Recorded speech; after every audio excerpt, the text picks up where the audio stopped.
গড়তে চেয়েছিলেন তাণ্ডবকারী শিব বা নটরাজ, হয়ে গেছে সব বরবাদ।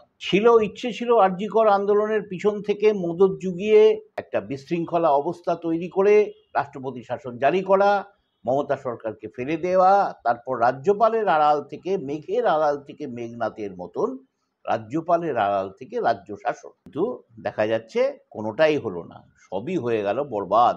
বিজেপির এই স্বপ্নের পোলাওয়ে কার্যত ভয়ঙ্কর পরিমাণে নুন এবং লঙ্কা ফেলে দিলেন কারা?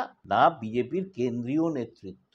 কেন এরকম হলো না, দেখা যাচ্ছে যে এই আর.জি. করের যে আন্দোলন, এটা বিজেপি বুঝতে পেরেছে। লালবাজার অনেক আগেই বলেছিল, আমরা কিছুই বলিনি, বেঙ্গল পলিটিক্স এখনো কিছু বলছে না, বিজেপি বলছিল। কিরকম না, এই যে আর.জি. কর আন্দোলন, এটা কিন্তু ক্রমশ চলে যাচ্ছে অতি বামেদের হাতে, বলেছিল লালবাজার অনেক আগেই।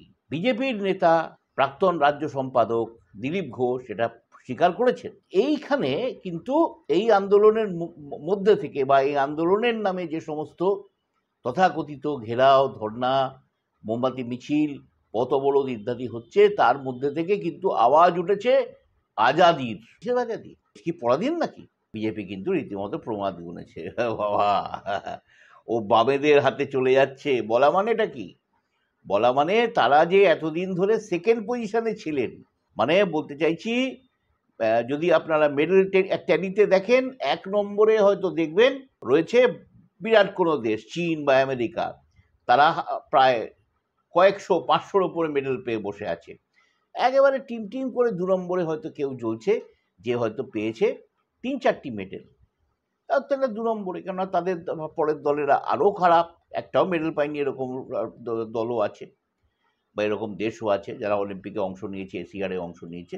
সুতরাং যেটা হচ্ছে কি, বিজেপি কিন্তু বুঝতে পেরে গেছে যে এই আন্দোলন অতি বামেদের হাতে চলে যাওয়া মানে কিন্তু ধীরে ধীরে এই যে বিজেপির যে বিরোধিতা, 2 নম্বর পজিশন থাকা রাজ্যে রাজনৈতিক দল হিসেবে, সেটা আস্তে আস্তে হাতছাড়া হয়ে যাচ্ছে। এবারে 2026-এ মাত্র 2 বছর পরে তাদের যা লড়তে হবে, সেটা লড়তে হবে কিন্তু এই বিরোধী তকমাটুকুর জন্যে, রাজ্য ক্ষমতা দখল করা নয়, রাজ্যে সরকার গঠন করার জন্য নয়। এই বুঝেই কিন্তু বিজেপি ইতিমধ্যে নির্দেশ দিয়ে দিয়েছে যে আর.জি. কর আন্দোলনের এই যে চিকিৎসকদের কর্মবিরতি, তাকে কিন্তু কোনো মতেই সমর্থন করা যাবে না। হ্যাঁ, রাজ্যের অনিয়ম নিয়ে, দুর্নীতি নিয়ে আন্দোলন হবে, জঙ্গি আন্দোলন হতে পারে, সবই হতে পারে, কিন্তু এদের সমর্থন করা যাবে না। কেন না, সাধারণ মানুষ কিন্তু ক্ষেপে উঠেছে। সাধারণ মানুষের আর অসুবিধাটা কি? ইতিমধ্যেই নাকি 23 জন মারা গেছে, কোনো কোনো জায়গায় সেটা বলা হচ্ছে 27 জন, রাজ্য সরকার বলছে 23 জন মারা গেছে বিনা চিকিৎসায় 1 মাসের মধ্যে।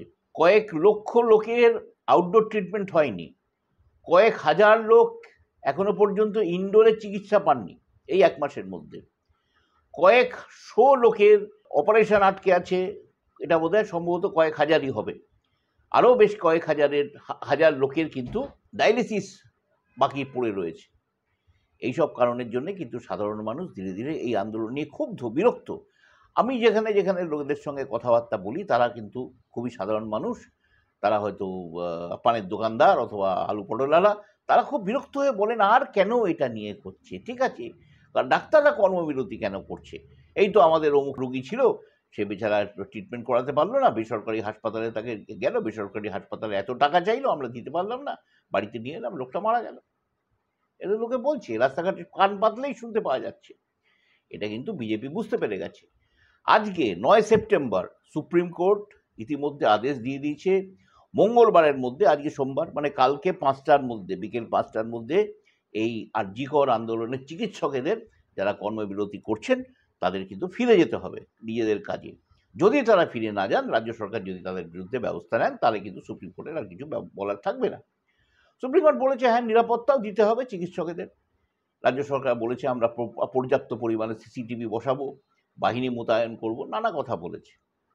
কিন্তু এখন তার সঙ্গে সঙ্গে প্রশ্ন উঠছে যে এই চিকিৎসকেরা কি কাজে ফিরবেন, নাকি তারা এখনো এই আন্দোলনের নামে কাজ বন্ধ রেখে সাধারণ মানুষকে দুর্বিষহ যন্ত্রণার দিকে ঠেলে দেবেন?